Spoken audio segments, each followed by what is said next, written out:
Hello, my friends, Evolutionary Energy Arts family. Hello and happy Halloween.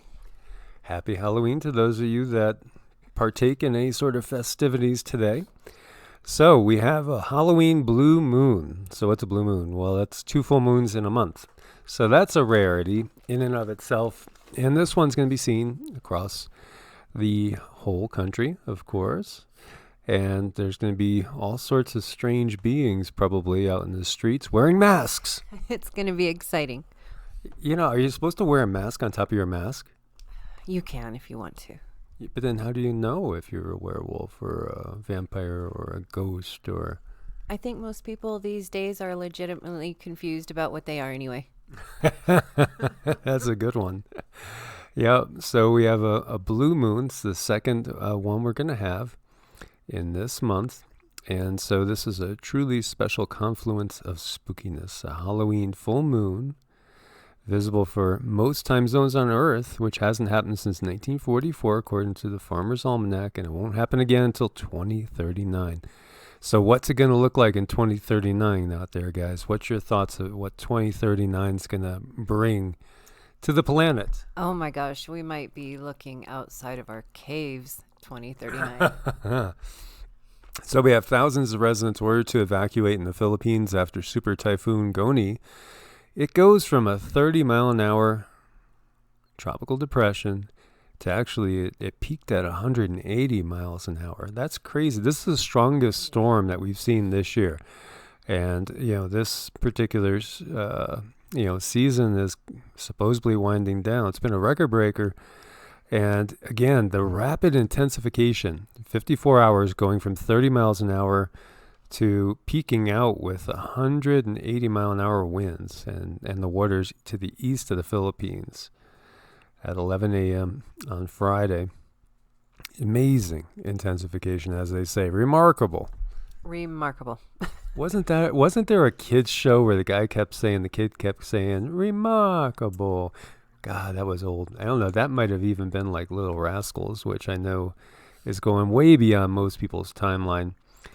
So after the quake yesterday, the death toll is now 38 in the quake that hit both Turkey and Greece. Some people have been pulled from the rubble and rescued, thankfully. That's good. I'm glad.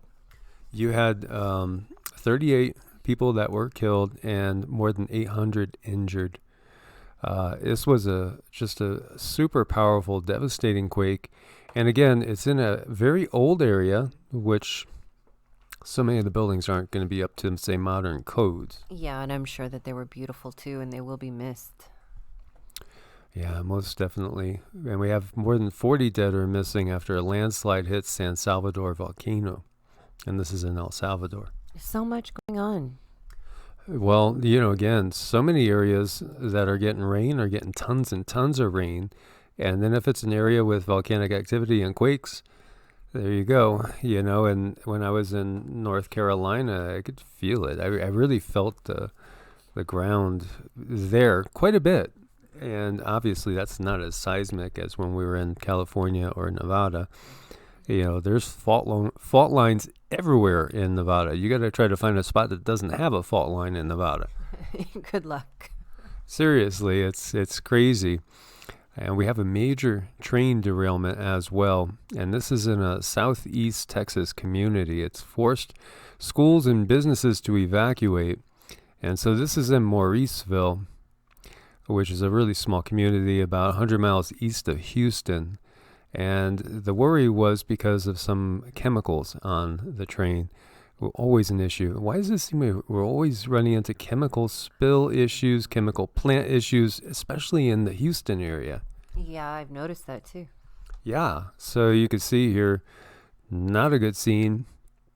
And, as a precaution, get some people out of the area, evacuated about 600 people. 25 cars derailed, including 15 loaded with chemical products. 4 cars leaked a petroleum product that was not considered a risk to residents' health, but a 5th car was leaking a corrosive product that emergency responders worked to contain. So hopefully everything gets cleaned up over there. As we see over here, North America's October snow is now the highest in recorded history. and they're calling it the new hockey stick. Look at this. This is like a straight line going straight up. I know, it's almost like it was, if there was, maybe there was a mistake with the data. It makes you wonder, you know. I know some that have been following this grand solar minimum for years, the coming grand solar minimum, which we're starting to see really emerge.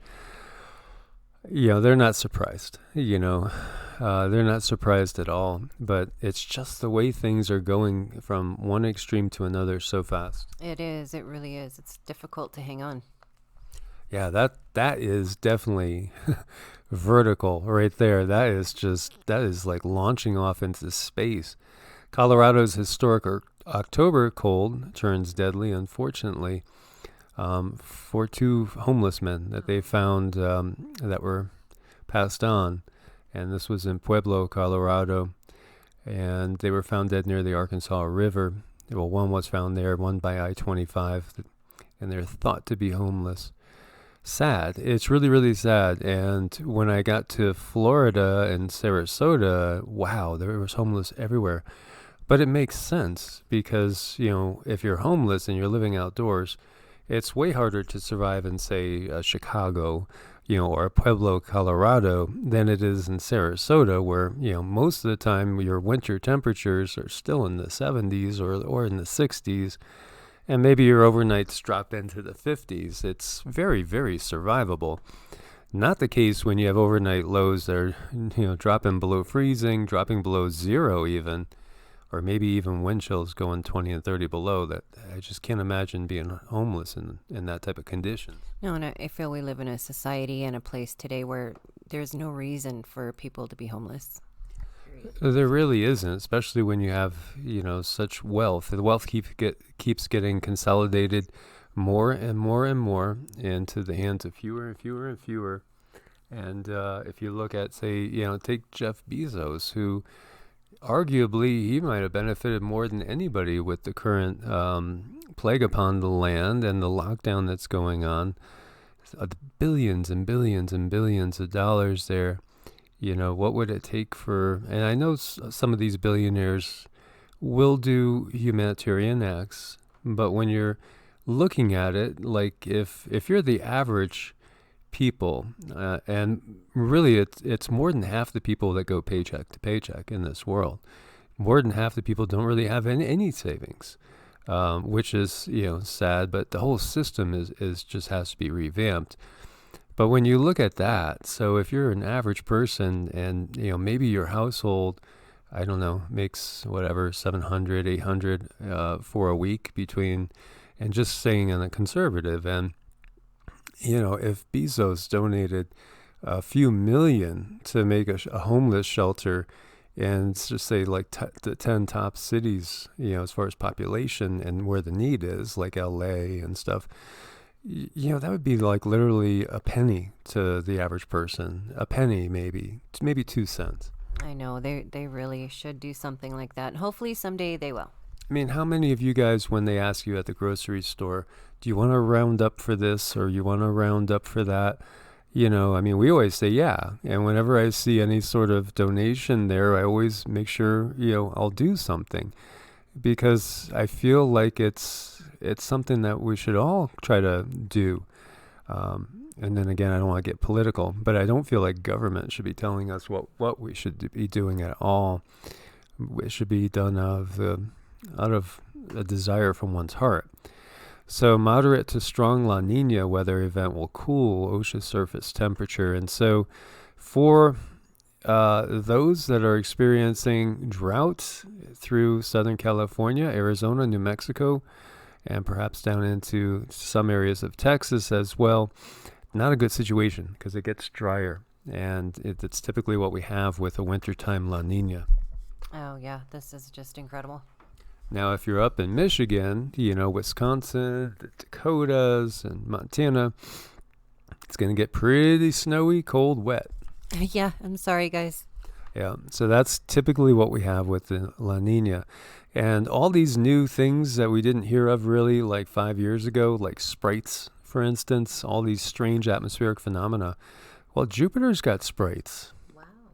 Look at that. Juno captures first sprites ever over Jupiter. That's a beautiful color. Super cool. It looks electrical, obviously, and then it gets me thinking of life force, because that's what, it is. We are, again, electromagnetic beings, and it's the life force, the ki, the chi, the prana, the vril that animates us. And also, I can almost look at this as being a being over here with kind of a head here and sort of trailing down to a body. Oh, me too. I was thinking the same thing. Were you? Okay. And then over here, this is a strange thing that scientists don't understand. The Earth keeps pulsating every 26 seconds, and no one knows why. Oh, my. Yeah, I've talked about this in the past. The Earth makes a tiny seismic rumble every 26 seconds. And so the question is the pulsating caused by ocean waves, volcanoes, or something else completely? Theories abound. Microseismism doesn't seem to be hurting anything and has not been a high priority. But what is really causing it? And is it the heartbeat of the Earth, perhaps? I mean, the Earth is a living being. Everything we see has consciousness. Everything that we see has consciousness. I made a comment about, and somebody else had brought it up too, when we look at stars, they're beings.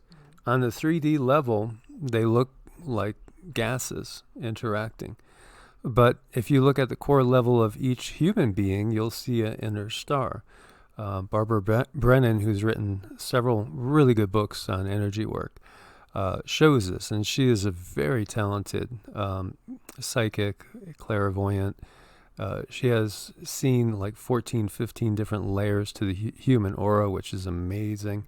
Most people that are able to see energy can only see a couple. But at the core level, that's what we are. So consciousness is everywhere. And of course, the Earth is a being. And when we look at how the Earth is treated, it's really sad. It is. And to me, it only makes sense that it's her heartbeat. So this pulse was first discovered in the 1960s. A geologist named Jack Oliver first documented the pulse, known as a microseismism. So Oliver worked at Columbia University's Lamont Doherty Geological Observatory at the time. He heard the noise, but didn't have the advanced instruments seismologists now have at their disposal. Since then, scientists have spent a lot of time listening to the pulse and even trying to find out where it's coming from. And a part of the Gulf of Guinea called the Bight of Bonny. That's an interesting name there. It's a Bonny area. It's a funny name. So, what is it? Is it waves crashing on a continental shelf? Is it some sort of super volcano that's getting ready to boom? They don't really know. They really, really don't know. And here you see humming sounds are perhaps Earth's breathing. Ah, I see. Okay. Lots of guesses, lots of thoughts as we see a volcano. But yeah, it is. The Earth, whether you want to call it Gaia or whatever you want to call it, it's a living being.